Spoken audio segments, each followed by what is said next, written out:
Hello, everyone, and welcome to today's intellectual exchange. I'm thrilled to have an inspiring session on holistic approaches to child advocacy in education.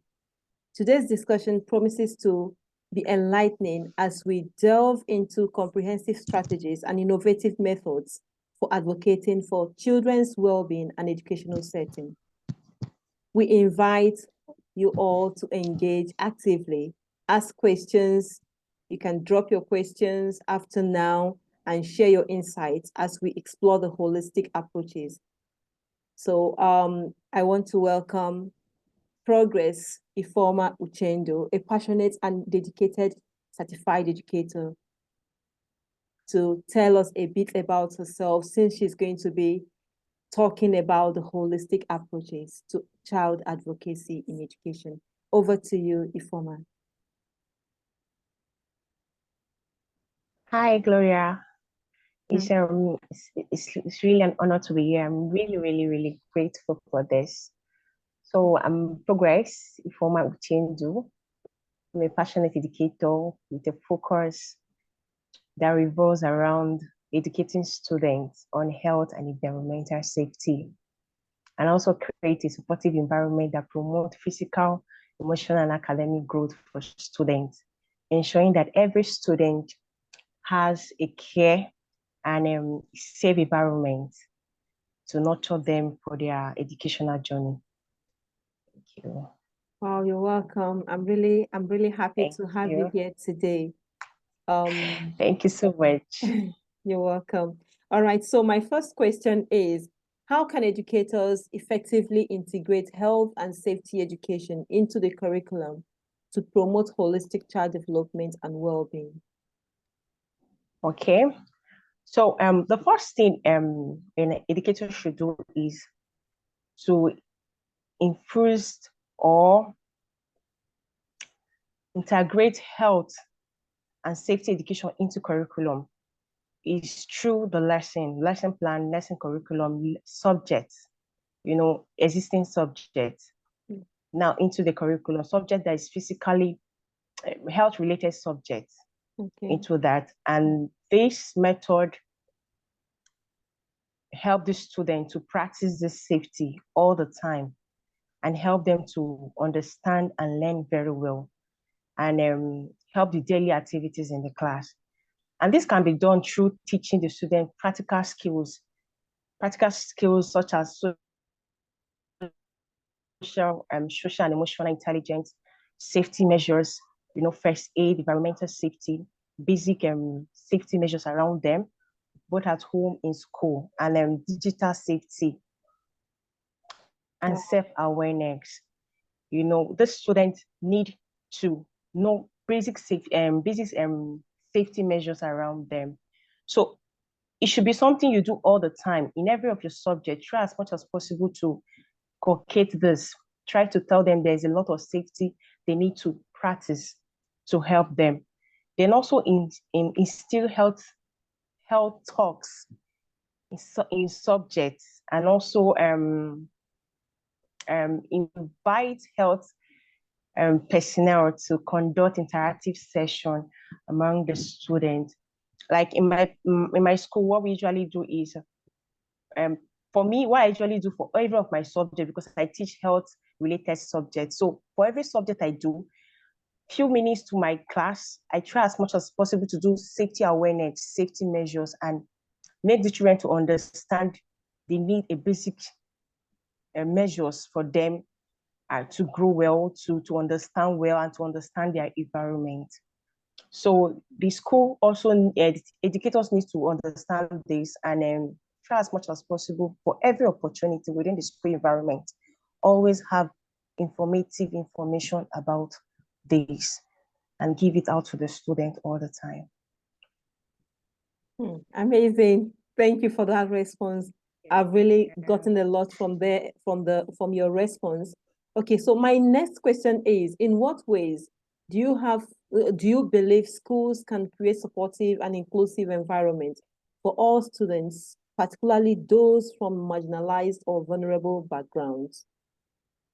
Yes. Now remember that school environment, like the school walls, is is goes beyond simply teaching basic things.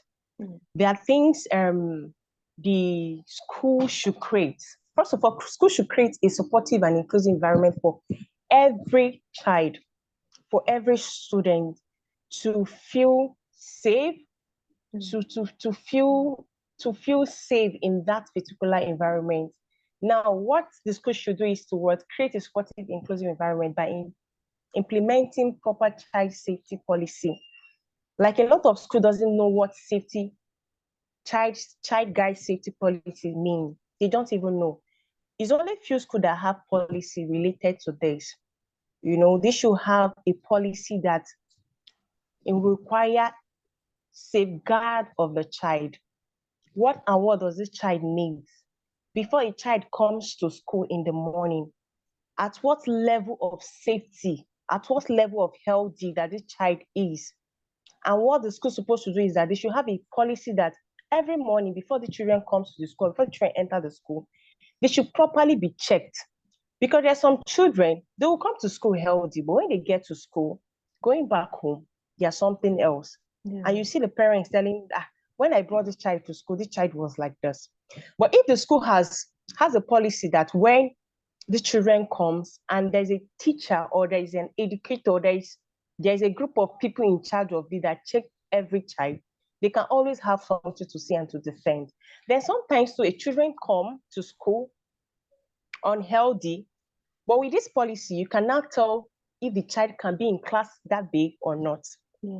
Then they should also enforce clean, I call it clean, clear policy, where there should policy against bullying, against every form of discrimination. Mm-hmm. You understand these children come from various backgrounds. Of course. And in a class environment, you see some people that are better than some, and some children take advantage of that to bully some that doesn't have this opportunity they have.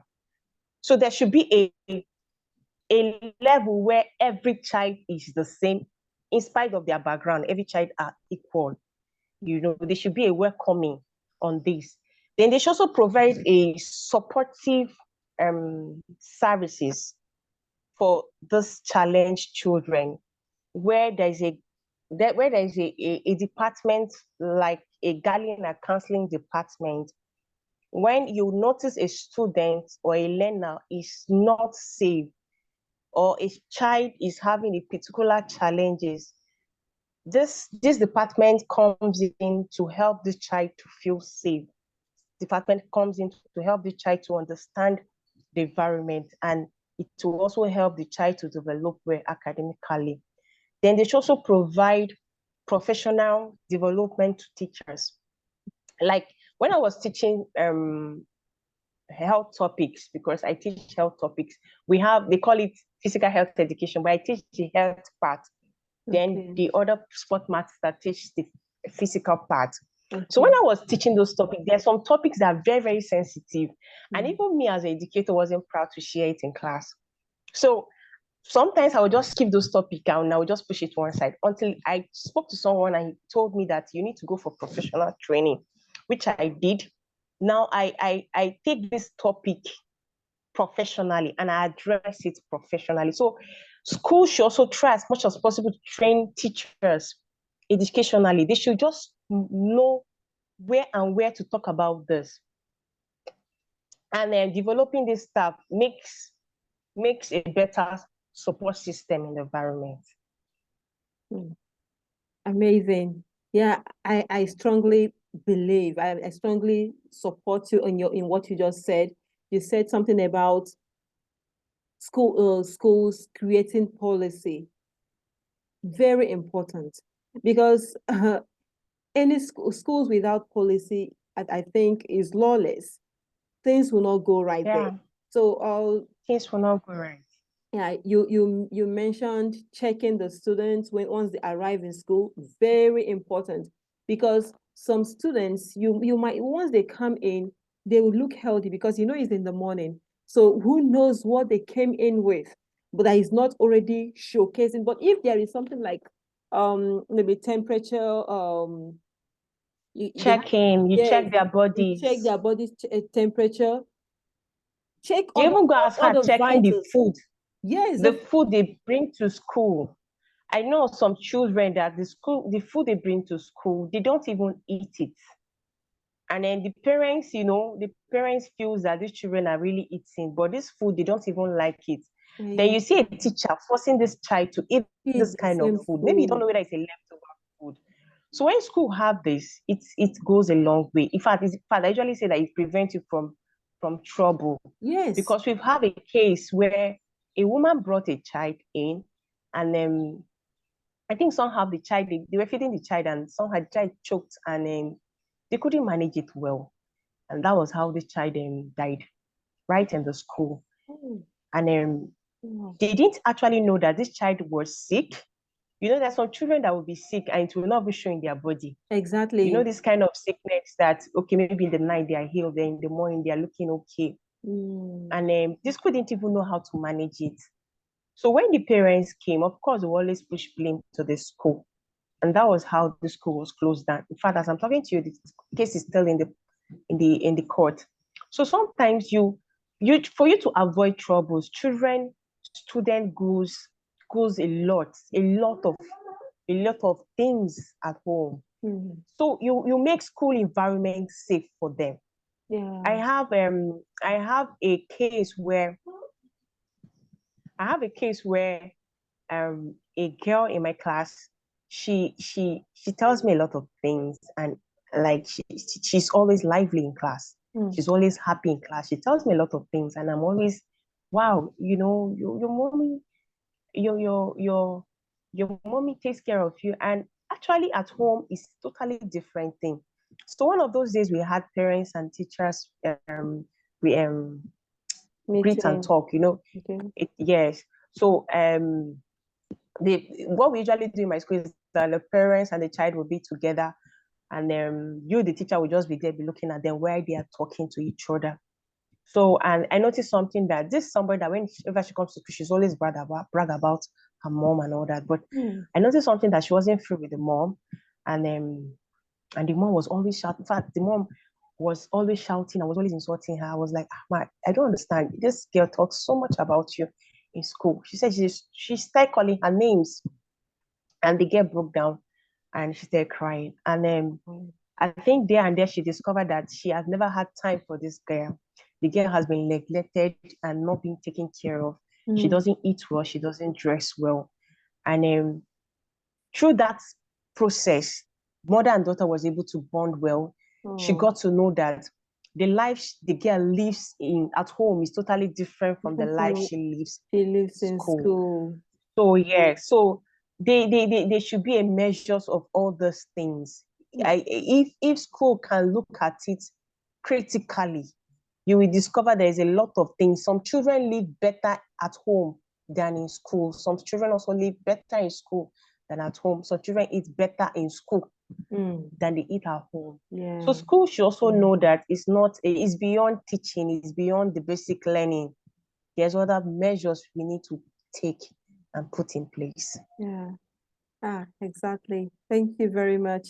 All right. My next question is, could you share some practical strategies or initiatives that schools can implement to advocate for child protection and ensure the safety and security of every student within the educational setting? Yeah, that's a very important question. And I think in Nigeria, yeah, we have a very big problem about that. Before a school should be registered, there should be something like a they call it a child safety guard policy. Now, what does this mean in school is that, one, school should try as much as possible to establish what is called helpline. There's some cases where something might happen critically at home and they don't know who to turn to. But if there's something like a helpline that is open for 24 hours, a child can easily reach out to somebody in the school for a help. Then the school will pick it up. You understand? The school will pick it up, and report any case of abuse or any case of harassment. There should be something like a helpline that every child in the school environment should know, should have. It's not only the line for any complaint or any other thing, but this line should be open for all students to always reach out to the school, to always reach out to this department for any issue, for anything. They feel like talking, they're not comfortable talking at home. They can always reach out. Then also there is what I usually call safety zone, something like I call it safe zone. There should be something like a safe zone in a school where these children can have I have that in my school where we have a place like a safe zone. Every child that is going through different type of challenges will come together and share their challenges. Now in Wow. this safe, nobody gets to judge you. Nobody gets to look down on you. You are open, and it has been an interesting journey. So the teacher doesn't get to look down at you, or your colleagues or the student doesn't get to look down on you. Everybody is open. Everybody share this. This is what happened to me. This is what my parents does to me. This is what my help does to me. This is what driver does to me. So the school should also try as much as possible to get something like a just like how we have our clubs, how we have different types of club in schools. It should also be club for safe zone where those children come. And it will be surprising that a lot of things goes on and it's being swept under the carpet. The parents doesn't know, the school authority doesn't know. So when schools have this kind of initiative in their schools, students can always walk up. They will always wait, okay, I know there is time for safe zone is coming. I will share this thing that's really bothering me. I will share this thing that's really disturbing me. And the child gets encouraged and feel that I'm not alone in this. I have people backing me up.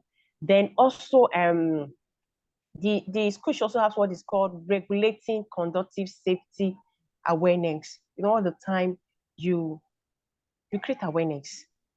There's some school that does what is called gender assembly. Maybe Monday to Fridays, general assembly, but there's this particular day they will pick for gender assembly. Now the gender assembly is where only girls assembly, then the other one will be only boys assembly. You can tell them anything you want to tell them without even, if I'm the one handling the thing, the way I would be so raw, and some of them would be closing their face like this. I can That's imagine. the gender assembly. So we get to tell them different type of things, different type of reproductive system, things they need to expect. You tell them very, very interesting topics, and it's what school should be doing. It should be what school should be doing all the time. It's not only organization or NGOs that does this. Maybe once in a while they'll come to school to talk. School should also have these strategies within their calendars for that. Then also teaching the students personal boundaries. Just like the regular assembly, what they usually do there, the gender assembly, you tell the students there's what is called personal boundaries. There's what is called respect. There's what is called private part. We tell them the way it is. Yeah. And this student gets to, it's always interesting because I usually handle that at most schools I go to. So during the agenda assembly, they can just call an health experts to just talk to the students. You just talk it the way it is. And these children are very, very happy to wait. You see some children not even come for assembly. When it comes to that agenda assembly, they're always present. Always be there. Yes, you're waiting for topic that they don't normally treat in class, but they are just always happy to have that money assembly. Yeah. Wow. Yeah. There's something I'm going to add to this. I've heard about this a school that has a box. Okay, there is this box they kept in the cafeteria. So once a child, because most students won't be comfortable to speak out, even to teachers. So, but they can write it down anonymously. Don't write your name, but of course the teachers will indicate. Don't write your name. Yes. We'll find out whose writing is that. You understand, and get the person. So with this, the students will be comfortable to do what to write down whatever challenges they're facing and just drop it. Yes. And some of them that are bold enough can even write down their names. And through that, teachers will be able to access that challenge and I tackle it. said, So in a I situation said, whereby the students, maybe the teachers were unable to identify which child it is, as in the particular person that wrote that, you can now treat it as a general topic. You treat it as a yes, general something that everybody, general topic. including that child, will Thank you. participate. Yes, And you see, child, yes, you've indirectly tackled the case.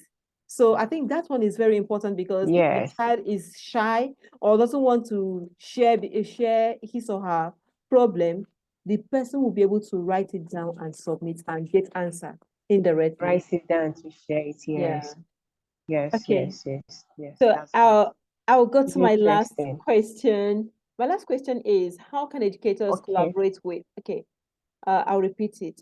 How can educators collaborate with parents, communities, and other stakeholders to implement comprehensive child advocacy?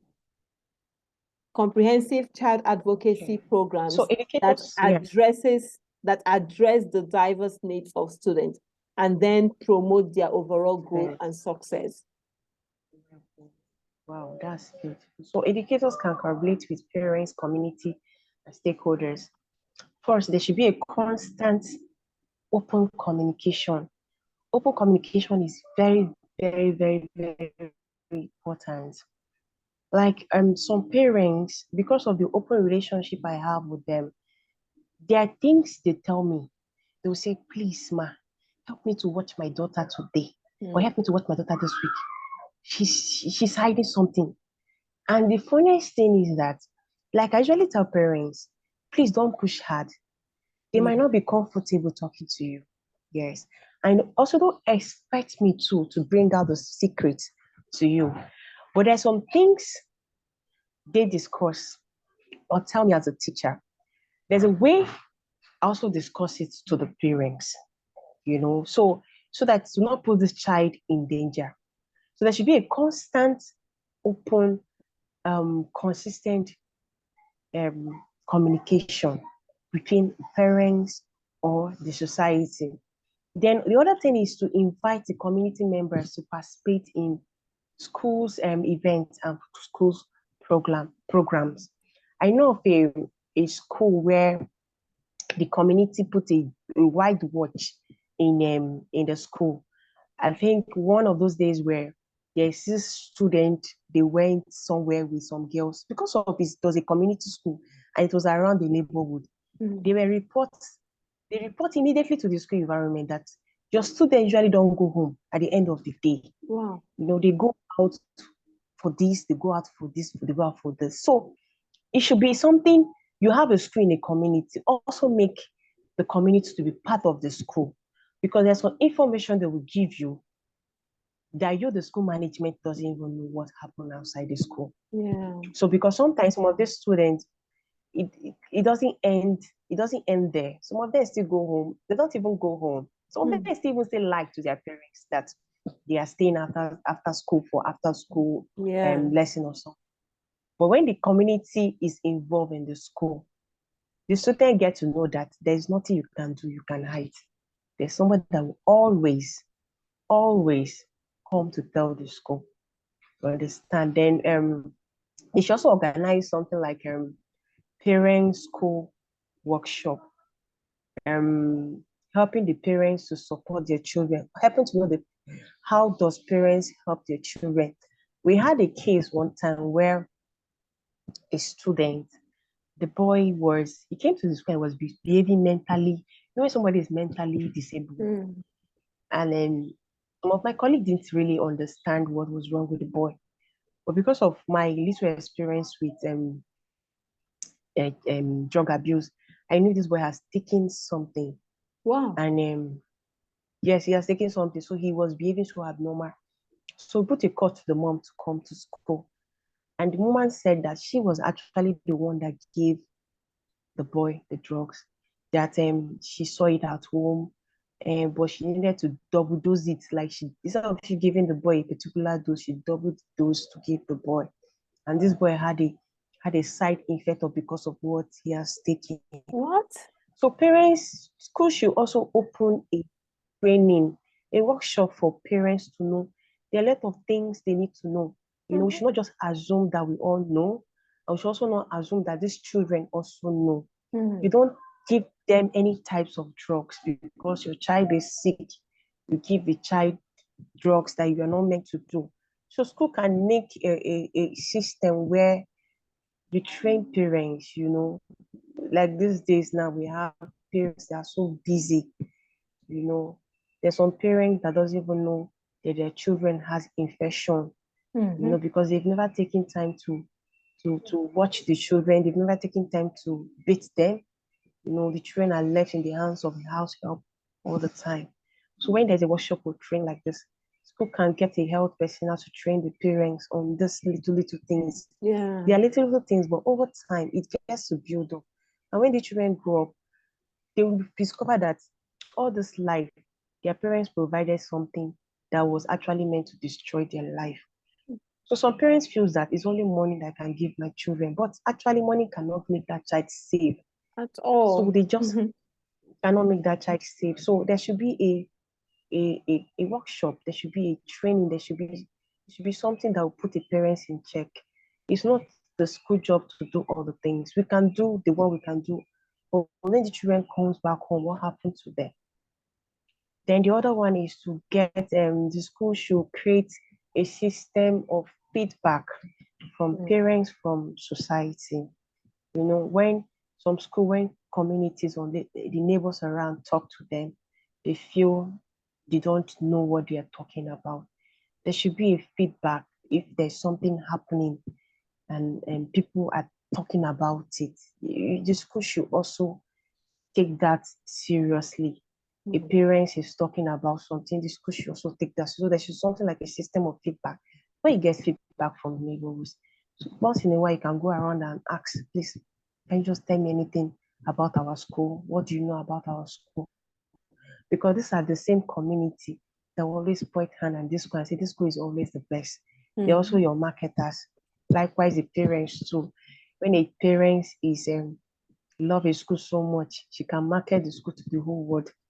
So there should be a system where feedback is welcomed and supporting the need to strive the student to succeed academically.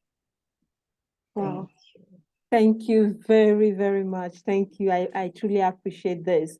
Your insights and experiences have truly inspired me to think more broadly and act more effectively in my role as an educator and advocate. So let's continue to carry forward the strategy. Somebody said, yeah, somebody said that there we that I've left my subject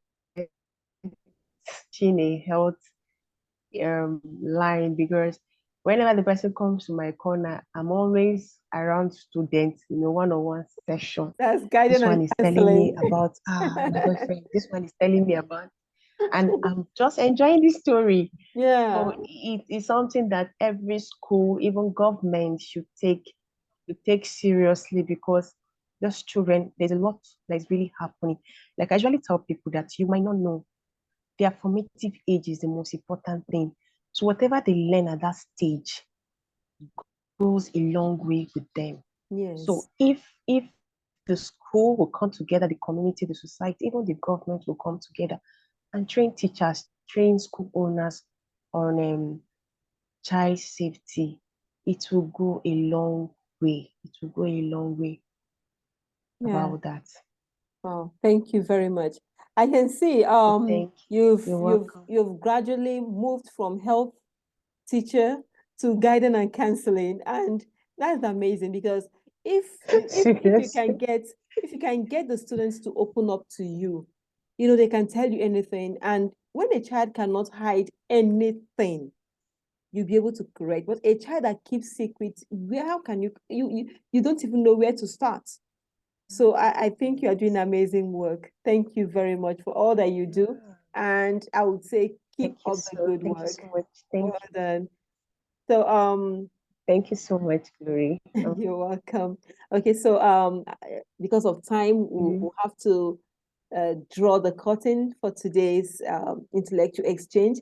I've learned a lot from you, and I Wow. believe that the audience, the Yeah, viewers thank that are you. going to look at or watch this video are going to also learn a lot from you too. Thank you very much.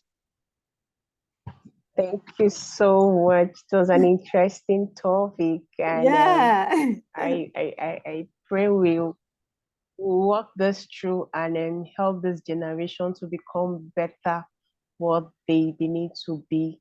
Like I was talking to somebody and I told the person that when we were growing up, it was the society that trained us. It was the society. Your parents have a say, but the society has a major say. Yeah, But this generation is something different. it is. And many of us turned out to be better because of the school we went to, because of the society we grew up to. But we have lives in our hands and we need to watch and be careful.